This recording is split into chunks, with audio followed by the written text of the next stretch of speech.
Okay, so the exciting topic of stats. So if you're a martial arts business owner, if you run it part-time or you run it full-time, or you're looking to move obviously from part-time to full-time, you need to be tracking your stats without a doubt. That's super important. It's very simple.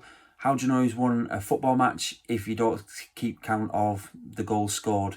So it's exactly the same in your business and any other successful business. They meticulously track the important stats and metrics.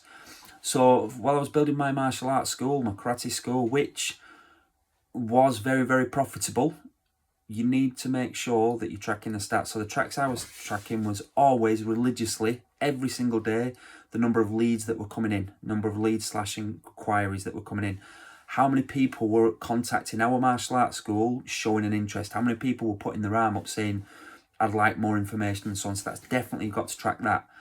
You then need to track how many people are coming in through your doors from those leads and inquiries. I'm not talking you regular students that are coming in all the time. That is a stat that you need to track. But the most important ones are the number of leads / inquiries. Then how many of those do you actually get through to? How many actually book a first lesson, consultation or an intro, depending on your terminology. From that then, how many turn up to the first lesson, consultation / intro, how many then turn up to the second lesson, and then how many people enroll.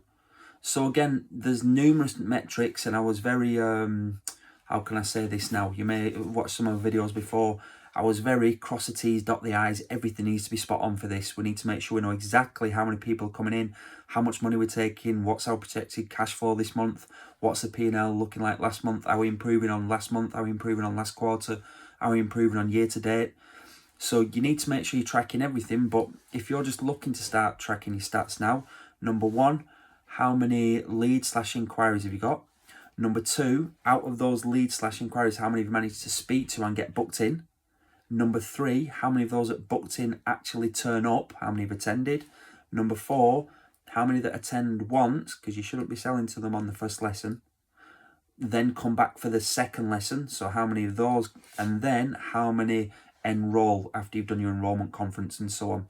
Now, other metrics you should be tracking, again, I'll probably make a more detailed video about this, your active count.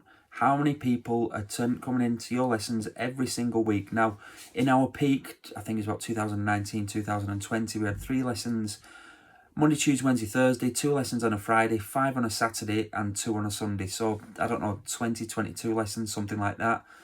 We had an average there of probably about 22, 23 students in each lesson. And obviously some lessons were higher and lower, but that was our average. But we're always concerned with students' active count. So with that, how many actual bodies, how many students were coming in each week. So, you know, one student might be attending 3 lessons a week, another one might only be attending 1. We need to make sure that this person attending 1 is on an at-risk register, because we need to make sure that this person, we get them back up to attending 2. And I'm going off topic a little bit here, but don't underestimate the stats that you need to track in your business if you want it to be successful.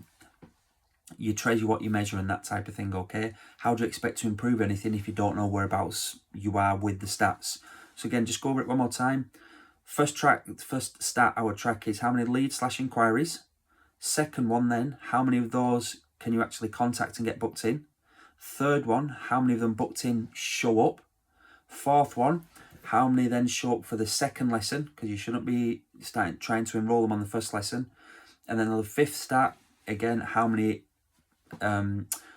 students have you got enrolled? We can then move on to active count, then move on to, you know, your daily gross, net enrollments, that type of thing, your price points, your average student value and so on. But start to track your stats, and soon after a couple of weeks you'll start to see where the holes are in your bucket. And it's your job as a business owner, not just a karate instructor or judo instructor or taekwondo instructor or anything like that, a BJJ. It's your job to fill the holes in that bucket if you want in your martial arts business to be successful. Anyway, good luck everybody. Just keep taking steps further forward. Take care.